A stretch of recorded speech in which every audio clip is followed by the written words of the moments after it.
Bom, estamos de volta para mais uma aula. Hoje, 16 de abril de 2020. O assunto ainda são as reformas religiosas. Vamos lá comigo? Alunos do 7º ano, prepare-se para estudar.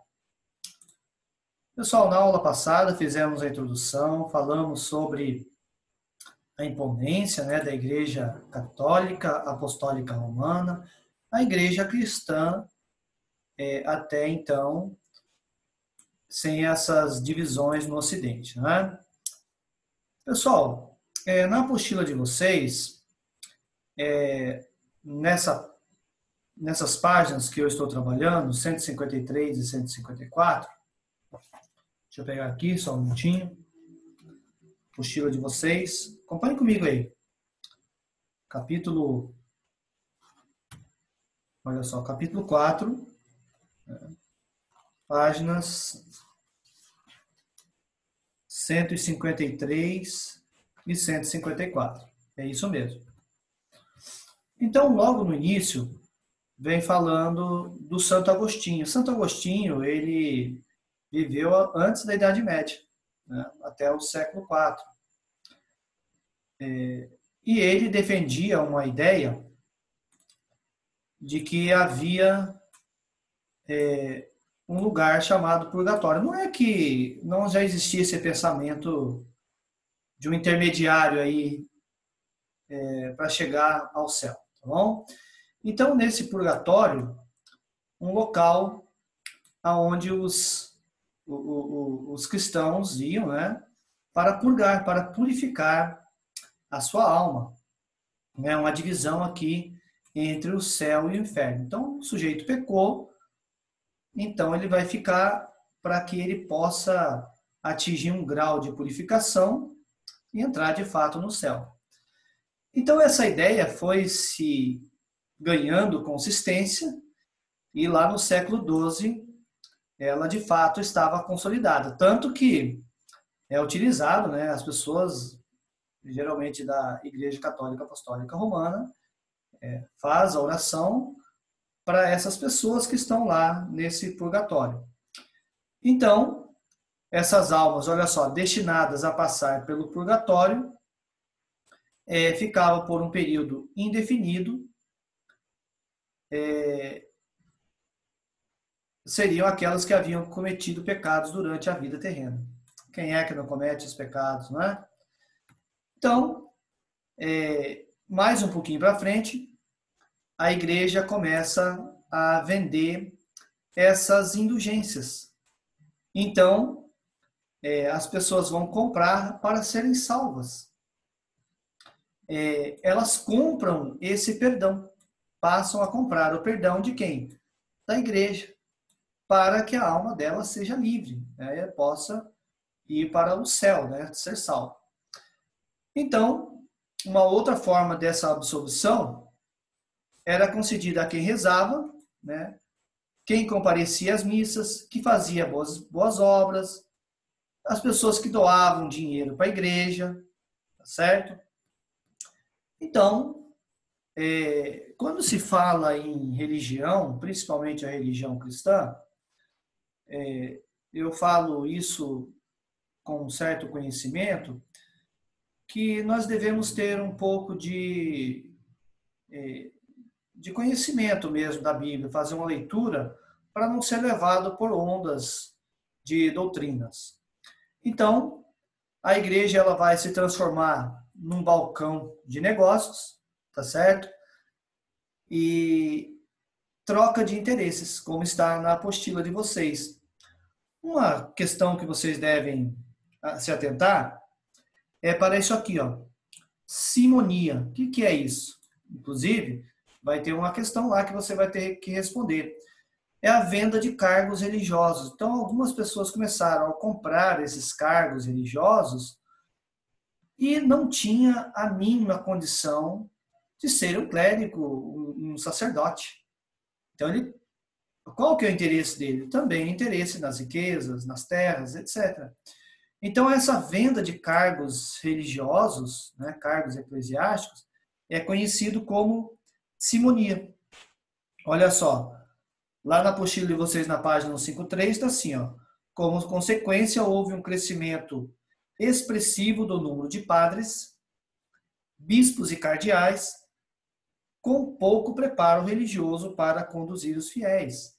E, além disso, em razão de suas riquezas, tais religiosos distanciavam-se cada vez mais das camadas populares. Eu sempre faço o que eu vou falar aqui em sala de aula, eu falo que nós devemos fazer sempre uma comparação do passado com o presente, o que permanece e o que não permanece. Então, o que devemos fazer essa comparação. Como que anda a nossa espiritualidade? Disse que o povo brasileiro é um povo muito espiritualista, né? Diversas manifestações religiosas e muito místico também, né? Então, olha só, uma outra questão que você vai ver aí na apostila, isso aqui, ó, além dessa venda de indulgências, né, que é a venda do perdão dos pecados, nós temos aqui a venda de relíquias sagradas. Então, você vai ver lá, além dessa prática da indulgência, da simonia, que é a venda dos cargos religiosos, tá certo? Olha só, além dessa prática, os membros da igreja estavam cada vez mais envolvidos nessa corrupção e no comércio dos artigos religiosos. Então, as pessoas, geralmente, na busca de uma cura, na busca de um milagre, na busca de uma melhora de vida, de uma solução de um problema, ela corre para isso. Então, aqui, ó, panos sagrados, objetos envelhecidos, né? Supostamente teriam sido, aqui é Maria, tá? Pela Virgem Maria, os pregos que teriam sido, né, que pregaram Jesus, então não se acaba mais esse prego, né, retirado da cruz, que foram poucos, mas eles conseguiam sempre iludir as pessoas. Lascas da cruz de Cristo, também, aqui não está escrito, mas lascas da cruz de Cristo, e alguém escreveu satiricamente que dava para construir um navio, né, com as lascas da cruz de Cristo, objetos inúmeros, e as pessoas corriam em busca desses objetos, solucionar os seus problemas. Então, continuando, de um lado, então, são fiéis empobrecidos, que pagam seus dízimos, as taxas aos membros da igreja. De outro lado, está aqui, ó, os religiosos cheios da grana, né, enriquecidos, andando no luxo, várias terras, bens materiais. Olha só o contraste. Então, alguns olhares começaram a ir contra esse padrão da igreja, porque a característica do cristianismo é uma vida simples, não que não possa ter as suas riquezas, mas devemos ter essa consciência. Então começam a aparecer as vozes descontentes, né? E dentro do seio da igreja, dentro da própria organização, principalmente, olha só, a partir do século XIV e XV, surgem essas vozes clamando por uma mudança. Mas quem tiver condição de comprar um livro ou pesquisar sobre a história da igreja, houve várias pessoas, grupos, etc., né? Então, um deles que está aqui destacado é o John Wycliffe. Ele criticava esse poder material da igreja, e falava que quem deveria ter o poder material eram os reis, e a igreja, os clérigos, somente aqui o poder espiritual nas mãos deles. Tá certo? Então, ele foi um dos primeiros a denunciar essa corrupção no clero católico, e uma das questões aqui é a defesa suprema das escrituras. Se a escritura é a maior autoridade, ele passava a contestar o Papa. contestando o Papa, ele foi considerado o quê? Ele foi considerado um herege, né? E foi afastado, inclusive, ele também era um clérigo, né, lá em Yorkshire, lá na Inglaterra. Ele também foi um reitor da Universidade de... Não, reitor não, ele foi um professor da Universidade de Oxford e traduziu a Bíblia. Olha só, traduziu a Bíblia para, faltou aqui um azinho, para a língua inglesa e começou a disseminar suas ideias para a população.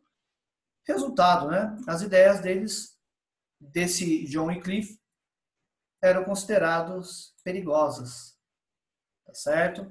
E o resultado daqui, né? Foi afastado das suas funções religiosas, convidado a sair, ou seja, ele foi excomungado, tá certo? Um outro nome que surge é John Hus, Ganso aqui, João Ganso. Então, esse John Hus também, ele vai traduzir a Bíblia lá para a língua do seu povo, o tcheco, e também vai criticar a corrupção, o luxo do alto clero, a falta da instrução dos sacerdotes, por consequência dessa venda de cargos eclesiásticos, a simonia, e resultado de tudo que ele publica, de tudo que ele fala a respeito da igreja, ele vai ser condenado e a morte dele vai ser mais trágica, aqui ó, vai ser na fogueira, tá certo? No ano de 1415. Vai ser considerado também um herege. Ele foi reitor da Universidade de Praga. Ok?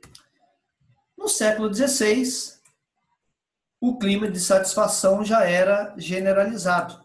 Ninguém, quer dizer, ninguém, modo de dizer, né? Mas muitos já não concordavam com o clero, com a maneira, com o luxo que eles viviam, também contestavam a autoridade do Papa e também desejavam confiscar os bens da igreja, proibir a influência. Quem desejava confiscar os bens da igreja? Os reis. Lembra que aquele rei lá da Inglaterra fez isso? O rei Henrique VIII, que se divorciou lá da sua esposa, a Catarina de Aragão, mas ele estava afim disso, ó, de confiscar, não aguentava mais a influência da igreja, tá certo? Nas questões políticas. Então, começaram a proibir essa influência do clero nas questões políticas, nas decisões. Então, ó, de um lado, vamos ver aqui, ó, por etapa. Os reis desejavam confiscar os bens da igreja. A burguesia, ela queria ter liberdade para vender o preço justo. Por quê? Porque a burguesia, a igreja condenava o lucro. A igreja queria que eles vendessem pelo preço lá, praticamente de custo. Então a burguesia ela queria também enriquecer. Ela queria o lucro e a igreja condenava isso. Condenava também aqui ó, o empréstimo que a burguesia oferecia a juros. Então, o rei queria confiscar os bens da igreja, a burguesia queria ter liberdade para vender e lucrar. Os pobres, por sua vez, desejavam somente, pessoal, a salvação. Mas, coitado, eles não tinham dinheiro para comprar as relíquias sagradas, muito menos as indulgências. Então, cada um deles tem um desejo. E aqui está o desejo dos pobres, querem a salvação. Então começa a vir aqui o ponto, que a salvação não precisa de nada disso. Não precisa de boas obras, não precisa de... Não que ela não possa fazer, mas isso não garante a salvação para ninguém. Ela pode fazer as boas obras, ela pode continuar ofertando, ela pode continuar, porém nada disso leva à salvação. Então aqui começa a contestar esses poderes da igreja, a maneira deles enriquecerem. E como essas ideias começaram a circular, através da prensa, né? Lá no finalzinho está dizendo que os textos começaram a circular, divulgar essas ideias contra a igreja, contra os interesses católicos, e o povo cada vez mais foi conhecendo essas outras ideias que foram surgindo. E um dos que vai fazer uma crítica à igreja vai ser Erasmo de Roterdã. Ele também era um sacerdote, depois ele pediu para se afastar e escreveu esse livro chamado Elogio da Loucura. Aqui ele critica também burgueses, critica a igreja de uma forma satírica, e num outro livro, inclusive, ele vai criticar também o Lutero, que ele vai criticar o livre-arbítrio, tá certo? Do luteranismo. Pessoal, voltando aqui um pouquinho, tá vendo? Esses pontos que nós devemos entender na aula de hoje, que é a simonia, né? As críticas que começaram a fazer a igreja, né? Deixa eu ver onde está. Olha só, a venda de relíquias sagradas. Isso. A venda de relíquias sagradas para ganhar a salvação, né? A venda de indulgências, que é a venda da salvação. Venda de relíquias sagradas. Aqui, a simonia, que é a venda de cargos religiosos, que foram contestadas por esses homens aqui. Tá certo? Aí, outro ponto. O interesse de cada um. O rei queria confiscar os bens da igreja, a burguesia queria trabalhar e lucrar, e os pobres, meramente a sua salvação, que não podiam comprar. E a circulação das ideias contra a igreja através da prensa que foi inventada por Gutenberg, Johann Gutenberg. Pessoal, estão aqui alguns exercícios que vocês vão fazer. O número 1 eu não coloquei, viu? A partir do número 2. A página está aí, questão 3. Tá vendo? 2 exercícios de aplicação. Mais 1, 2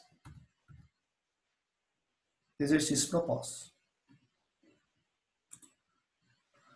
Pessoal, mais uma vez, um abração para todos. Mandar um salve aí para Sara Moras, para o Wilker, a Sara Baima, o Matias, a Marjorie. Saudade de vocês aí. O Marcelo Vitor, Luiz Henrique, o Leonardo, e a Leonardão, mais uma vez, um salve para você aí, a Isis, Isabelle, Emanuele e a Bianca. Ok? Um abração, espero que vocês estejam em dia com as suas atividades. Tchau, tchau.